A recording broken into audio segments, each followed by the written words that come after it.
Hey, converted man here. How you doing? All right.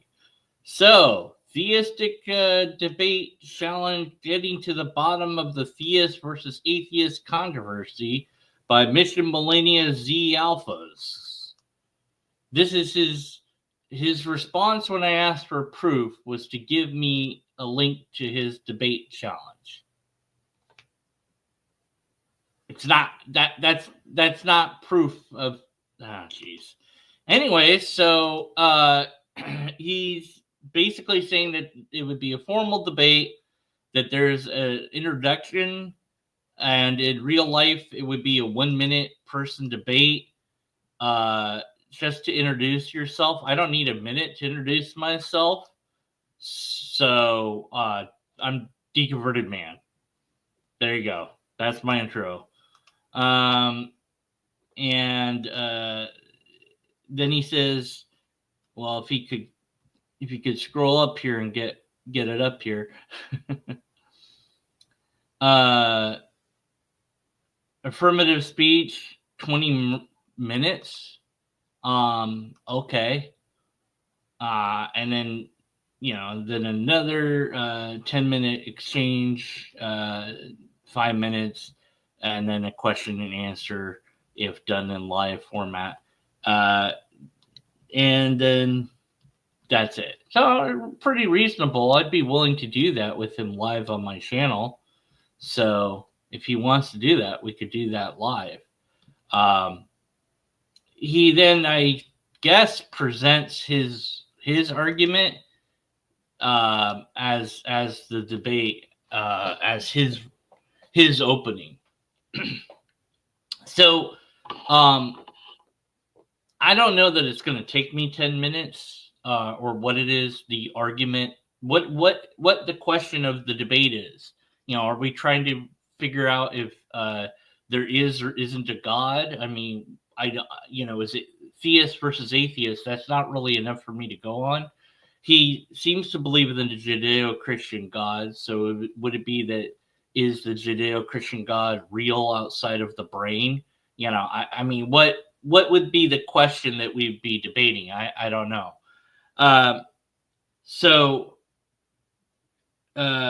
Sure, yeah. Go ahead and post it, B.S. Lewis. I'd be willing to do that. If you could post it in the chat, I'll check it out. I might even be able to do it live. I don't know.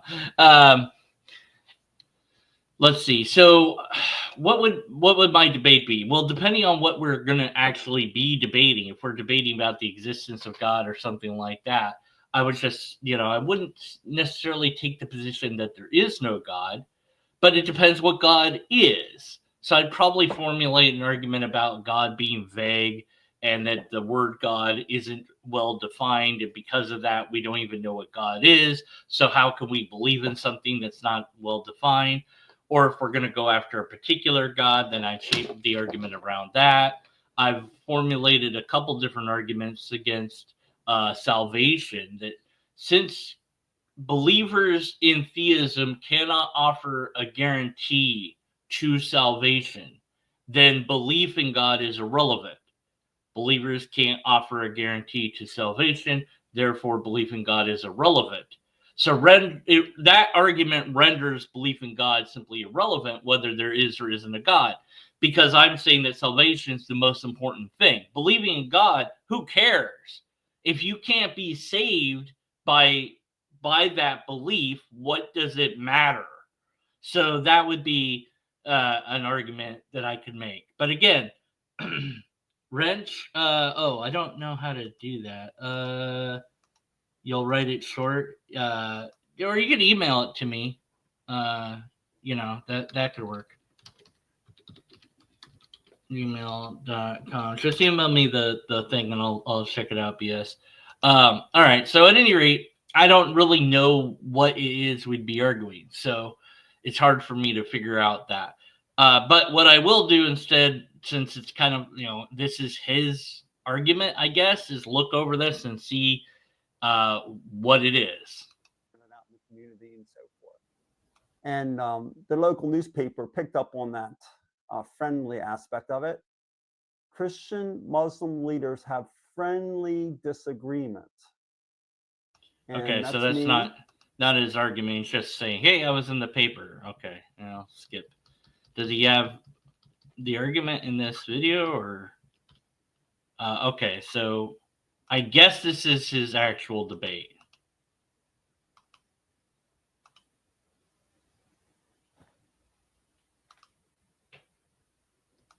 I want to welcome all my atheist, agnostic, and theist friends to this debate. My name is Todd Weiner, and for the sake of focus, I am solely a non-religious theist today who is affirming the following proposition. Present scientific data points toward a supernatural creator being the best explanation for the origin of the universe and intelligent life. For brevity's sake, I am calling the origin of the universe and intelligent life the GOATs. That is, the greatest of all time creation events. I knew it. God is a goat. No. Okay. Sure, why not? Hold on. Distraction. Um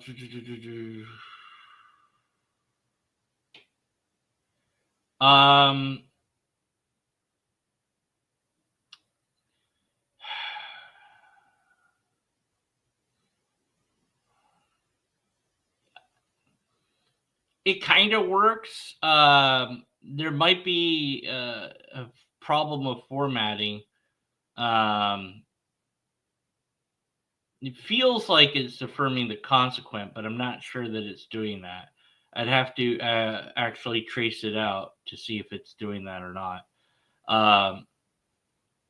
Yeah, the problem would be the equivocation of exist. If you're using exist in one sense in P1 and then the conclusion exists is a different type of existence, then there could be a potential problem there. If by exist you mean exists in the brain, you could lengthen it to say concepts exist only in the mind or in the brain. And then God is a concept that exists in the brain, therefore God exists in the brain. You or something of that nature. Yeah, it boils down to the definition of exist, right? Because if you're just saying it exists in the brain, nobody would refute that. Nobody would disagree that God exists in the brain. I don't think. But whether God exists outside of the brain, that's what would really matter, of course, for the theist. So I think you'd want to lengthen that out to say concepts exist in the brain or in the mind, however you want to word that, and then God is a concept. That exists in the brain, therefore God exists in the brain. And you don't have to say only in the brain because it's implied by the structure of the argument. So I think fluffing it out or filling it out by saying brain or mind would, I would say brain over mind because theists like to play with brain or play with the word mind. So let's just say brain and that gets rid of that problem. So that would be my quick overview of that. All right, but it's structurally sound. So, but yeah. All right, so okay, back to this. Yeah, sure. Let me start by defining the key terms of my proposition. Sure. I purposely chose the wording present scientific data to preempt my opponent from appealing to future discoveries to fill in atheism's explanatory gaps, also known as Kind of a weird opening because atheism doesn't have any explanatory explanation at all. There is nothing about atheism that tries to explain anything. So it seems to me that you're already thinking that atheism is some sort of worldview when it's not. naturalism of the gaps. Theists, with a mere wave of the hand, could just as easily beg the question by asserting future science will vindicate theism. Furthermore, because we primarily use premise-based arguments demonstrating the superiority of the intelligent design hypothesis, the causal inadequacy of materialism being a secondary consideration, the popular atheist rebuttal called God of the Gaps is inapplicable. I don't know what you're talking about. Intelligent design being superior, since that's just pseudoscience. Intelligent design is just creationism remarketed. So it's invalid. If you're trying to say your opponent's not allowed to do X, Y, and Z as part of your opening, then your argument's already failed. That should be part of the pre-debate format, not part of the debate itself. So essentially, you're saying to your opponent, you're not allowed to do this in our debate, but that should have been done in the pre-debate, not in the actual debate itself. So that might come from you being a layman in this, but I'm just letting you know, if you bother listening to this, which I doubt you will, but that you can't set the rules of the debate during your opening argumentation. This is a time to establish your opening argumentation, not to say, hey, my opponent can't do X, Y, and Z. Now, I chose the wording points towards to preempt another stratagem used by my atheist friends who employ an empirical definition of science to exclude theism. But the beginning of the universe was a one-time, unobserved historical event. Naturalism and supernaturalism are equally unscientific because neither side can replicate something coming from nothing. Okay, so if your opening argumentation is assuming that the other side is saying that something came from nothing, then you're creating a straw man. You need to let your opponent give their opening argumentation. You don't know what your opponent's going to provide you with. So by preemptively deciding for your opponent what their opening might include, you've created a straw man in your opening. And so that's already a fallacy in your own opening argumentation because you're assuming what your opponent's going to do. If you wanted a more coherent opening, you need to just stick with what proves your stances rather than telling your opponent what they're not allowed to do or say or how to say it or how to do it. Not looking very good so far. In a lab experiment. Therefore, both sides must use the scientific reasoning called inference to the best explanation to determine which theory best explains the observed facts of science. Well, if you're using the word theory in terms of science, then God wouldn't qualify as a theory. So then God's off the table immediately, unless God is going to be natural, because science only deals with the natural. So if your God's a natural God and can be shown to be so, then great. Then you could have a theory about God. But you then just present that theory. You're wasting a lot of time in your intro so far.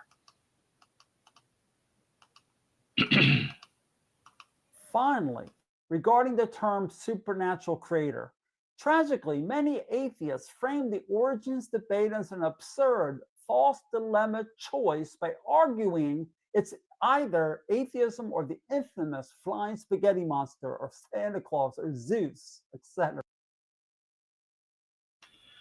Okay, so your opening says a reference to many atheists, which in my rebuttal, I would say cite the many atheists that you're talking about. Where? Who? Show me the many atheists that you have. What is many? Do you have 10, 20, 50, 1,000? Who are they? List their names. Show me that they've done this.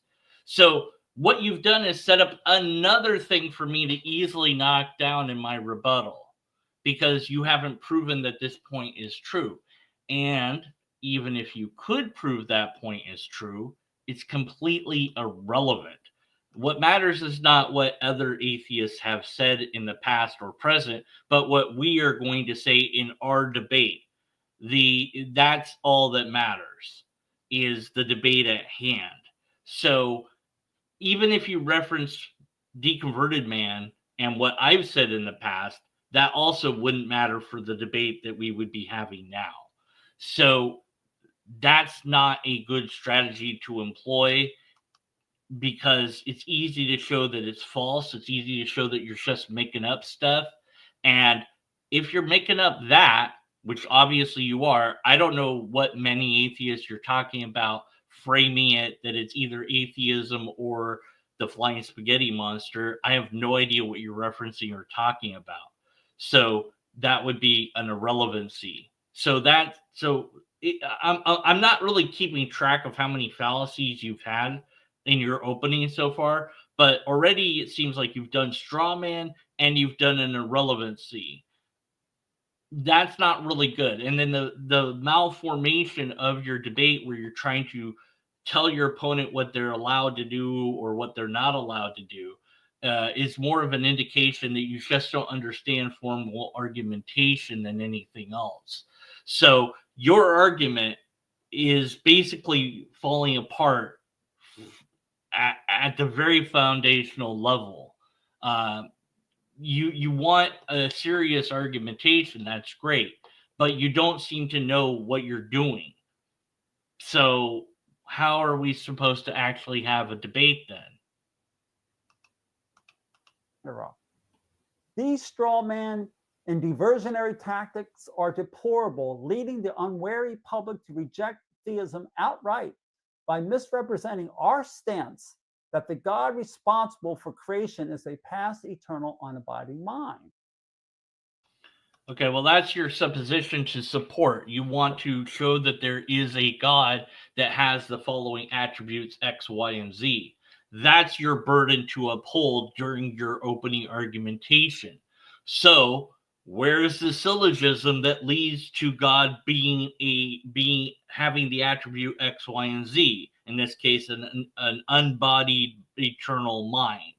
You need to give the argument for that, or in any rebuttal that I'd have to your opening here, I'd simply say, well, we've got to dismiss this because it's an unargued for idea. It's a bald assertion that he has made without any supporting argument. So he has a formal fallacy, failure to give an argument, and then he has an informal fallacy of a bald assertion because he had the formal fallacy. So you've got like 2 formal fallacies and 3 informal fallacies for your opening so far. You're not winning this debate in any realm of reality, and you haven't even gotten to the point where you support your burden of proof. So I'm wondering if you're ever going to do that, if you're ever actually going to give an argumentation at all. Question for my opponent. What do you? Okay, so this is a malformatting. So again, you've done another formal fallacy. It is not the appropriate time to ask a question of your opponent. Your opening statement must be free of questions. Questions also contain premises. So this should be fully to support your side of the argumentation and nothing about your opponent. You cannot ask your opponent a question in your opening argumentation. That is simply against the rules of basically every formal debate that I've ever seen. So also your rules didn't indicate that you were going to be allowed to ask questions during the opening of our argumentation. So there's nothing to indicate that this was allowed. But it is inappropriate to ask a question at this time. That would come for the question answer section of your debate, which you separated already into a category.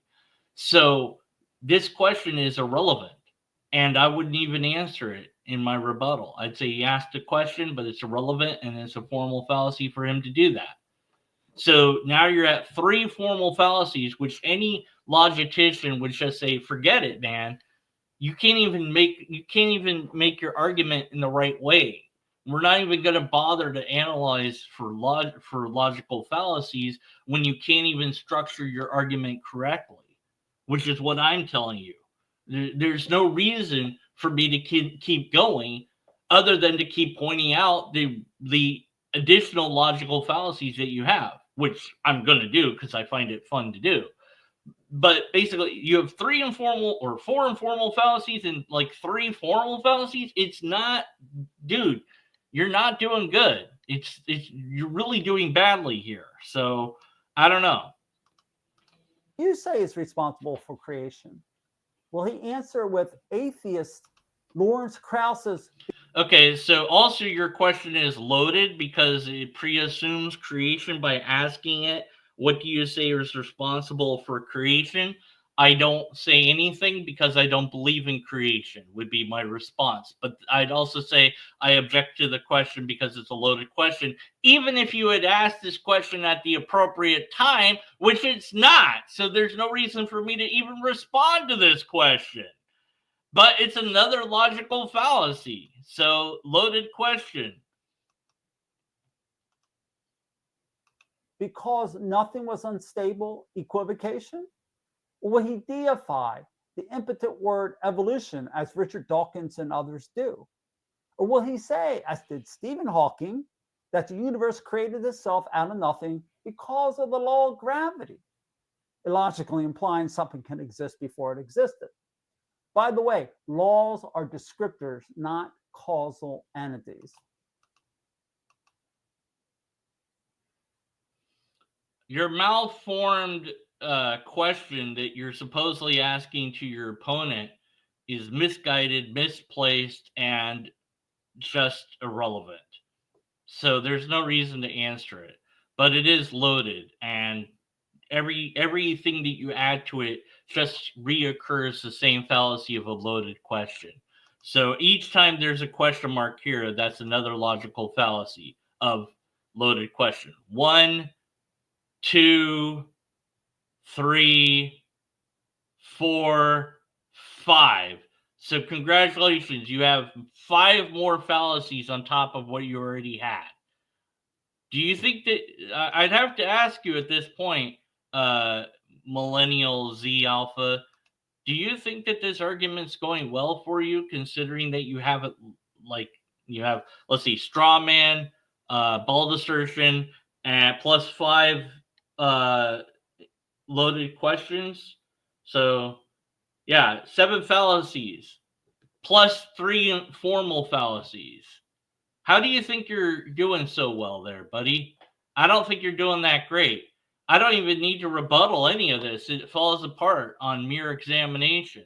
I don't even need an opening argumentation to go against this. Your opening fails so badly that there's nothing really for me to say other than point out the fallacies, which I'm doing. But I'm just saying, I wonder how you will respond to this. I doubt you will respond at all, to be honest. But yeah, uh, five fallacies. Good job. Plus 3 more, so seven so far. Keep going. Or will he postulate an omnipotent, past eternal universe contrary to the second law of thermodynamics? Okay, that's another one. So now it's at 8. The law of entropy teaches that the useful, life giving energy of our universe is running down like a battery, slowly going dead. If the universe was past eternal, as a minority of scientists argue, we wouldn't be alive, as our universe would have suffered heat death many trillions of years ago. Renowned atheist Alexander Lincoln, a quantum cosmologist and multiverse advocate, states, Okay, so it's an appeal to an authority of one. I don't care what this person states. Your argument ideally should stand or fail on its own merits, not rely on others to support it. It doesn't matter who said what. What matters is if what is said is supported by science. And in this case, you have a single source to point to. So, no, it's not supported by science. So, we don't care. This irrelevancy is another logical fallacy. So, what's that, 9 now? quote, all the evidence says that the universe had a beginning. The Board, Guth, and Vilenkin theorem declares, with the proof now in place, cosmologists can no longer hide behind the possibility of a past eternal universe. And I note that he said that in a book rather than a peer-reviewed paper, so who cares?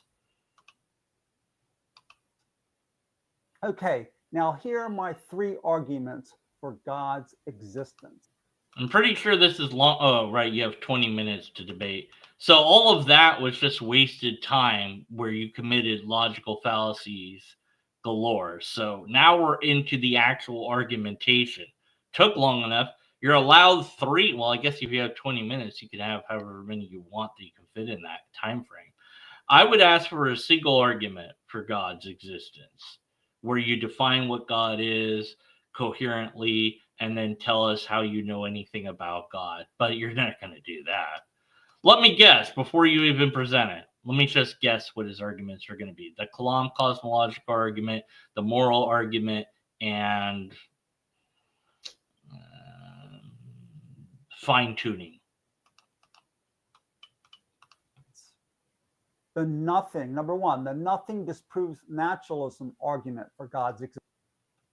Okay, I was completely wrong. Instead of presenting classically bad arguments, you've come up with an all new bad argument. Good job. Gottfried Leibniz asked the most profound question of all time: why is there something rather than nothing? Another question during your opening argumentation, unless it's meant to be a just, oh geez, whatever, just okay. Atheists such as Richard Dawkins incoherently answers that literally nothing is ultimately responsible for the something of Leibniz's question. No, Dawkins doesn't, but Dawkins would be the wrong authority to appeal to. So if you're appealing to Dawkins, then you're appealing to the wrong authority, which is another logical fallacy. But now this is part of your argumentation for God. So guess what? Your argumentation for God now contains a logical fallacy. So that's enough for me to say, well, I don't need to go any further. I have one logical fallacy. That's enough reason for me to be skeptical of your argumentation. But I do wonder how bad it will get. So we'll keep going.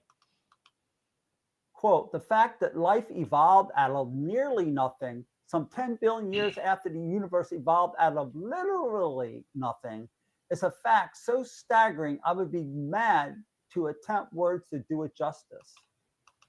Yeah, so Fact?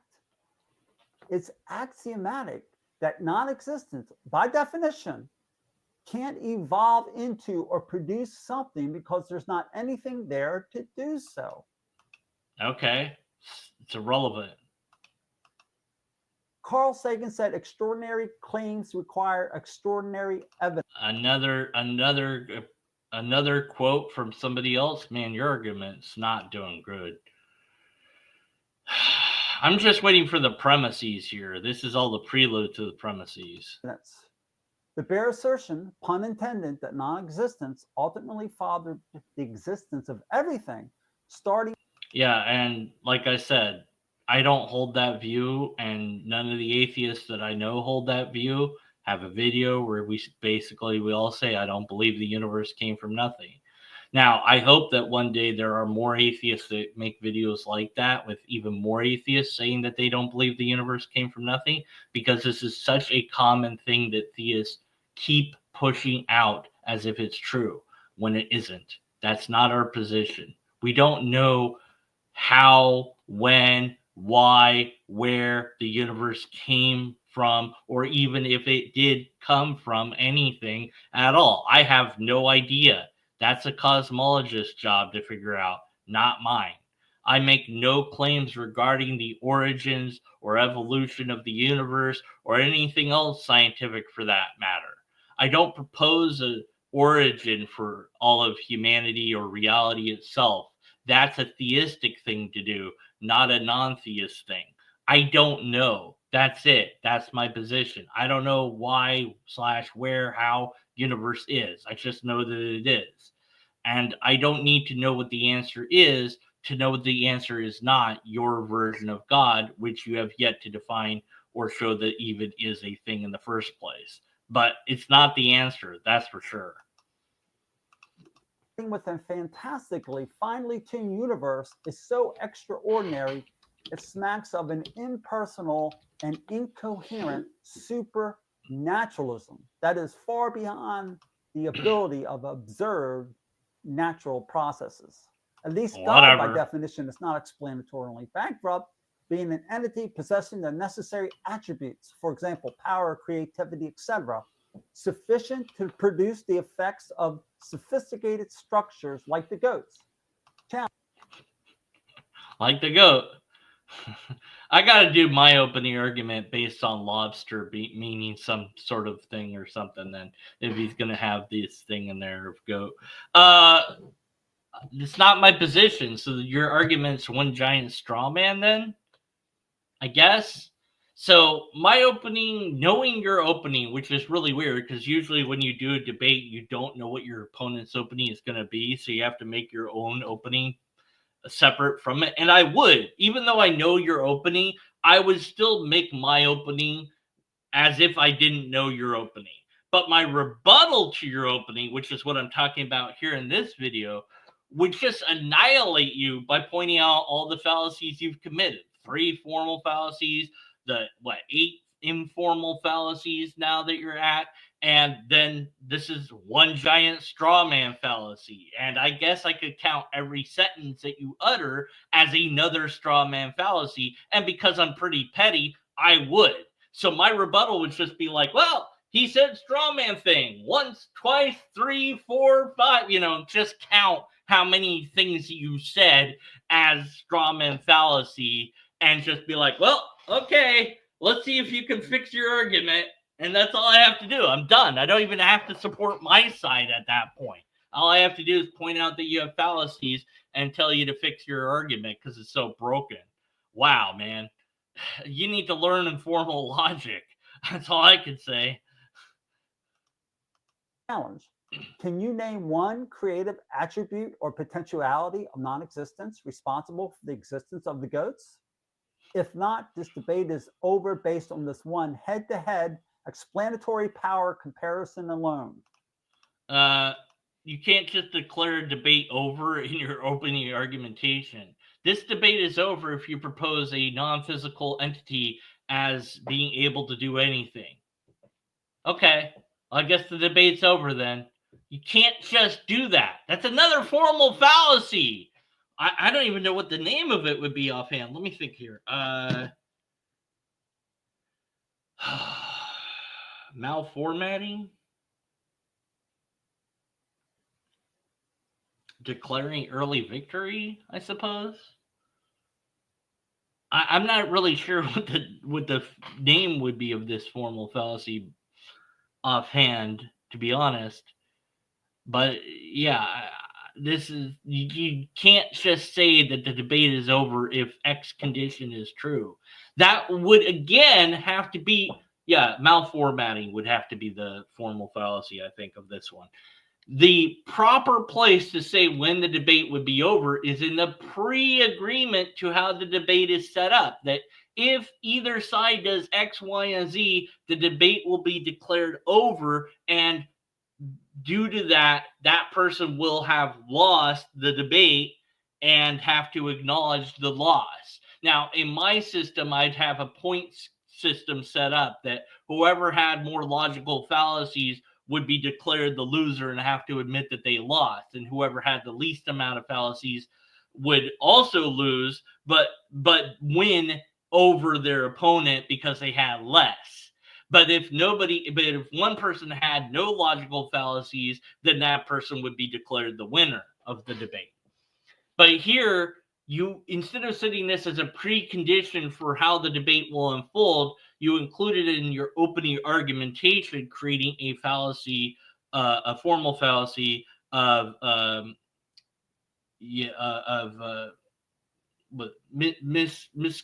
misconstruction, malformatting. So no to this. Wow. All right, let's put argument number 1 into premise form. Thank goodness. Okay. Premise 1. The universe, encompassing all time, space, matter, subtly began to exist out of non-existence in the finite past. Most theists and atheists, including multiverse advocates, agree with this premise based upon current science. For example, Einstein's E equals mc squared indicates that matter is derivative, not fundamental. Whoa, man! What an insanely complicated, convoluted premise, man. Go for simplicity, not complexity. Otherwise, you're going to have problems. Okay, so I reject this premise in full. I don't see that it's true that anybody agrees with this. That suddenly began to exist out of non-existence in the finite past? No. That is not something agreed upon by theists and non-theists. I dare say no non-theist would hold that position, although some theists might. But you say the word most here. By most, what do you mean? Okay, now we're going to need a data poll. We're going to need a poll of atheists and theists to show us that the majority of atheists and the majority of theists in this poll, at least, have all agreed to this position. Do you have a poll to show us that you have that data? No, you don't. Therefore, this claim is out of there. Most theists say, who knows? I don't know what most theists say. You don't know what most theists say. So your first premise is dead in the water. You've made a bald assertion with zero support to it. So logical fallacy, bald assertion. Second logical fallacy, actually a formal fallacy here, is failure to give an argument. In this case, failure to give citations when needed. So you're appealing to, and then this incurs another informal fallacy, appeal to meaningless statistics. The statistics here being most or many. That's not a number. It doesn't tell us anything. Further, you haven't told us that that is even true in the first place. So you have multiple formal fallacies and multiple informal fallacies in your first premise before we even get to the part where you again get Einstein's equation wrong of what it means. You think it means something that it doesn't mean. Does E equal mc squared really indicate matter's derivative and not fundamental? Does E equals mc squared mean that, what is he saying here? Matter is derivative, not fundamental. Let's see if I can find anything on this. Okay, let's see. It's not fundamentally different from energy. So it's a derivative form of energy. So your statement here is kind of wrong. So I would say that's a half truth then. It's not fully true. You kind of got it wrong. Matter is not fundamental, but it's not fundamental. It's derivative from energy. Man. But so what? If we have the energy forever, then that's all we need. So your first premise has multiple formal and informal fallacies in it because you said most theists and atheists, including multiverse advocates, agree with this premise. So you didn't show who did that. And that also, a consensuary agreement doesn't mean that your first premise would even be true anyways, even if you could demonstrate that most people agree with it. Agreement doesn't make something true either. So you got nothing for your first premise. Multiple fallacies, multiple formal fallacies. Your argument sucks. It's dead. Let's keep going, though. What's your second premise? If naturalism was true, so, okay, you've created another formal fallacy of malformatting. If should be on your first premise if you're going to have if at all, and in your second premise. You can't just put if in your second premise. That doesn't work that way. If naturalism were true, we wouldn't exist. Well, that's insane. And that doesn't follow from one. So non sequitur, there's one logical fallacy for this premise. There could only be a state of absolute nothingness, non-being. Unsupported assertion. So another bald assertion. That is 2. No God. I'm going to add it every time he says anything now. Space, time, matter, energy, field, quantum fields, and then non-existent. So appeal to definition, and in short, surely from truly defined nothing, nothing comes an irrelevancy. 10 fallacies in one premise. And it doesn't even follow from your first premise.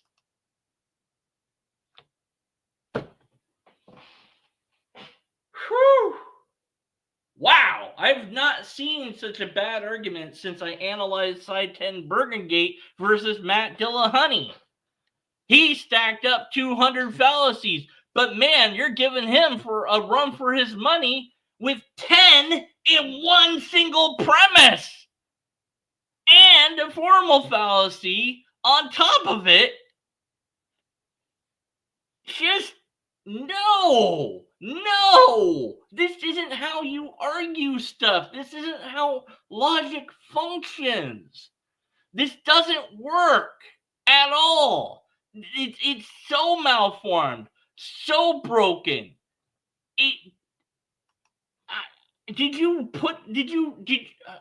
Oh God, what's your conclusion? Let's just skip forward. Since we exist, that doesn't even follow from the previous 2 premises. And the temporal universe can't create itself from nothing. You didn't establish that in your other 2 premises. So another non sequitur. Our origin must necessarily be attributed to a past eternal force beyond nature, something you didn't argue for. So there's another failure to give an argumentation. So that's another formal fallacy, namely a supernatural, which you didn't argue for. So there's another formal fallacy, failure to give an argument. Efficient cause with the requisite capacity to create ex nihilo, which you didn't argue for. So there's another formal fallacy. Without material causation. I'm just going to say another formal fallacy here. For reference, Michelangelo's sufficient cause is masterpiece, David and Marble's material cause. Irrelevancy, appeal to analogy. Skyscrapers cannot be, okay, another appeal to analogy, and also another formal fallacy of failure to give argument. How much less can natural process create to produce a far more complex universe without an efficient or material cause? A conclusion cannot end in a conclusion of an argument cannot end in a question mark. Failure in formatting, another formal fallacy. Oh my word. Dude, seriously, sir, alpha, whatever you want to call yourself, you don't know what the bleep you're doing, obviously. You don't understand how logic functions, so your argument died. It died with the first premise, but then it died more in the second premise, and the conclusion is such a huge non sequitur that it died too. And it's just dead. Nothing here. Now, time for me to try to fix your broken argument for you. Where would I start? Let's see. Let's start with the conclusion or work our way backwards, because you want to get to this non-materialistic, non-natural process that you think created a universe. I guess that was, or are you trying to negate materialism? What is it you're trying to do here? You're saying the universe can't create itself from nothing. Okay, that could be a decent conclusion. So the universe can't create itself from nothing. Well, the universe can't create anything at all.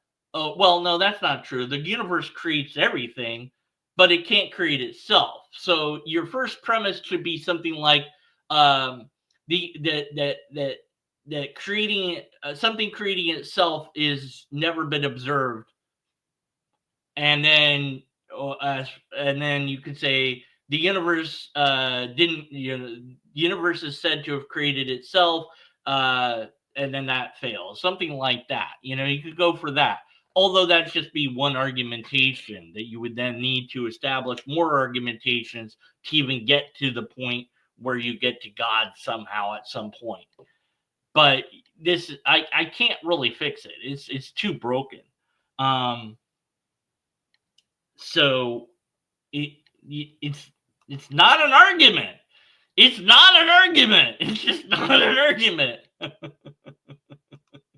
It's just not an argument. What you presented here, Alpha, is not an argument. It's not valid, and it's certainly not sound. Oh, no, not valid. Absolutely not valid, by the way. Even though you had two premises and a conclusion, nothing, it wasn't even there for the structure. There's no modus ponens modus teleos. This wasn't a hypothetical syllogism. It wasn't a disjunctive syllogism. This was a big old giant nothing. You were like, premise one, premise two, conclusion. It's an argument, right? No. Wrong. Learn informal logic. My goodness, my word.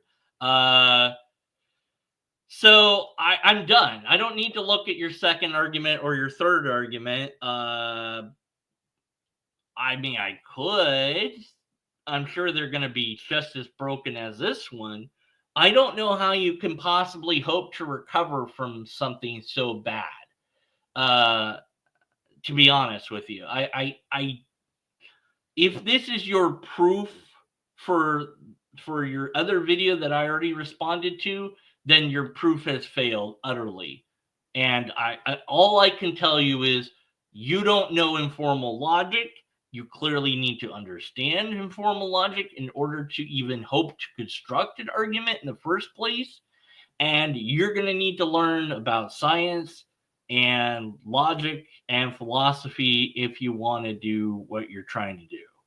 I can't help you. Your argument's broken beyond repair.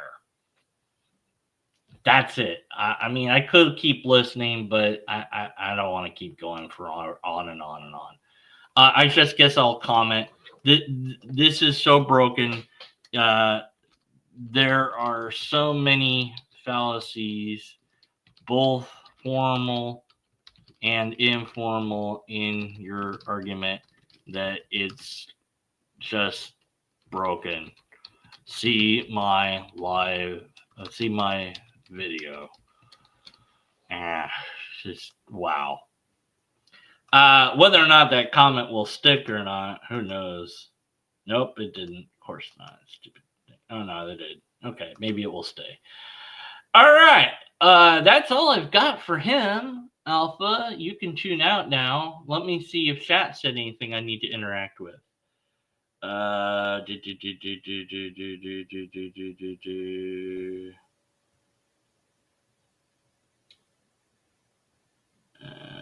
Okay, they're having a little argument in chat, I guess.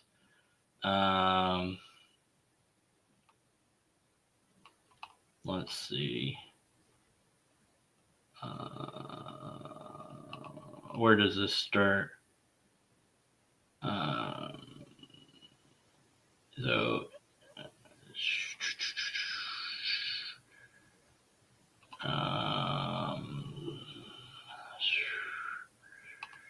My goodness, you guys had a nice little argument over in chat, didn't you?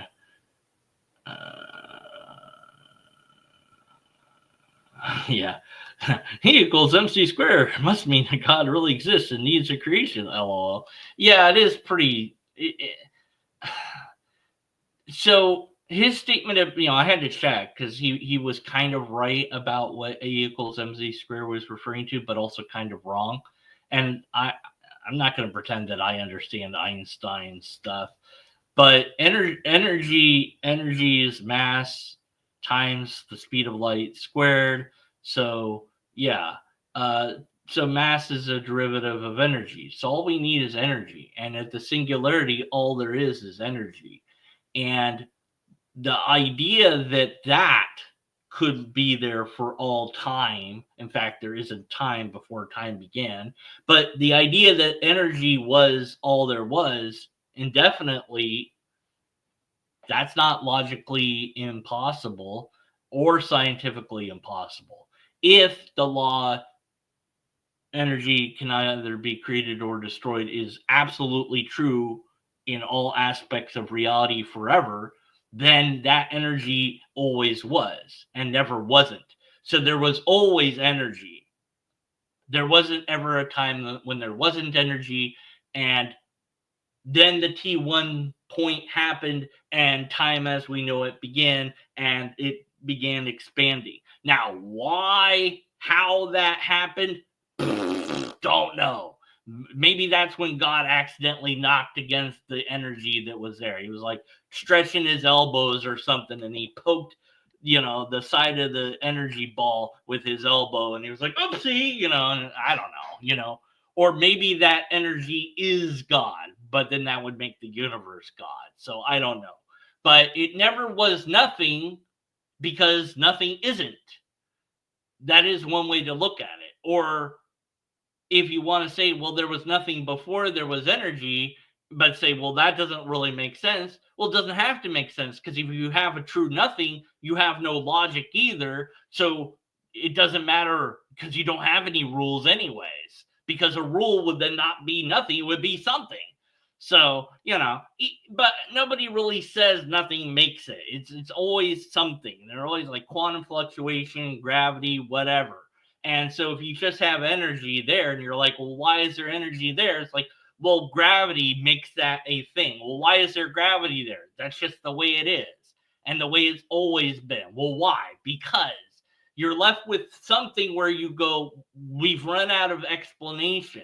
Now, the theist has the same problem, because God is the final explanation as well. Why is there God rather than no God? Because you can't not have God. But why? Because. So whether it's energy being forever or a God being forever, you're still left with a terminus of explanations of some sort. The problem is we've never observed a mind independent from a brain. So if you want to propose a God that is a mind, then God also has a brain. And if you want to say that a mind can be independent without a brain, then you're going to need a demonstration that minds can exist without brains. Do that, and then we'll talk about there being a plausible case for that version of God.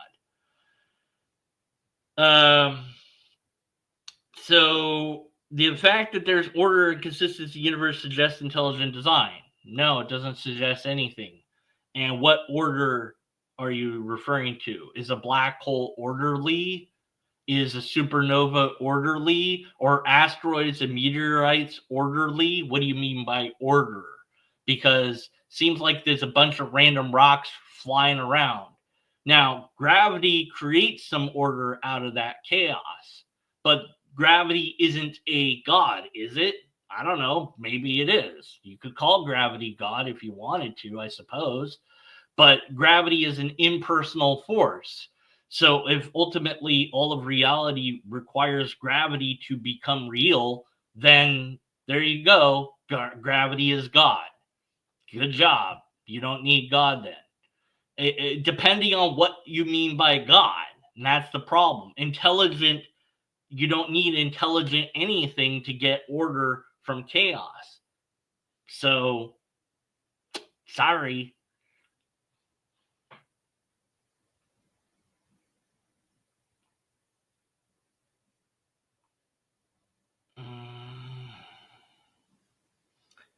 How could the universe be? And then he goes against his own thing that he said. The universe is random. So which is the order? Is the universe random or orderly, or maybe it's both?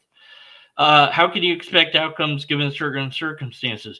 Because some things can be random and some things can be not random. It's not all or one. It's a false dichotomy.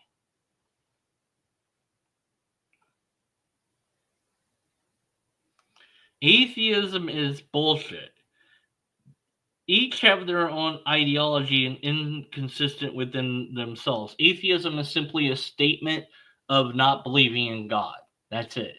A is Latin. Without, theos is God. Without God. That's it. I don't believe in God. Beyond that, you're going to have to ask me what I believe, don't believe, what I think, feel, etc. And yeah, that's going to change from atheist to atheist because we're each individuals. Atheism is not a worldview. It doesn't tell us what to do or not to do. It's not a prescription, it is a description. Until you were told about God, you were effectively an atheist. Once you were told about God, then you either believed in God or you didn't believe in God. And when you started believing in God, you were then a theist by definition. Because a theist is simply somebody who believes there is at least one God. You might believe in multiple gods, but as far as it being bullshit, no. Plenty of people don't believe in God. In fact, plenty of people believe in a different God than your God. So they might think that your God doesn't exist or can't exist, or they might lack a belief that your God exists, or they might believe that their God is the only God that exists. In a sense, they are atheists in regards to your version of God. And that's not bullshit because they obviously exist. The fact that they may or may not be inconsistent within themselves is irrelevant. It's not a logical fallacy to be inconsistent. That doesn't matter at all. Well, as far as if inconsistent means hypocritical is what I'm trying to think of. Like if you're a hypocrite or something like that, it might matter to be inconsistent. Let's see what else. Anything else in chat? Oh my God, you guys are still going over. Let's see. A lack of belief in atheism. Wow. Okay, so you're just dumb. Got it. So Inadius, whatever your name is, there's no way I'm pronouncing that. Do you want to talk to me live? We can set it up. Let's do it. My email is deconvertedman1@gmail.com. Give me an email. We'll talk someday. Not right now. I don't feel like talking to you now because I did this. I'm done now. But if you want to talk sometime, maybe we could talk in an hour or so. So I'm an atheist, but primarily I'm a skeptic. So I am the counterexample that, yes, atheism is a thing. I am an atheist. So you don't believe that I exist? How does that work? Please explain. And if you're not willing to talk to me live, then I got a couple things to say to you.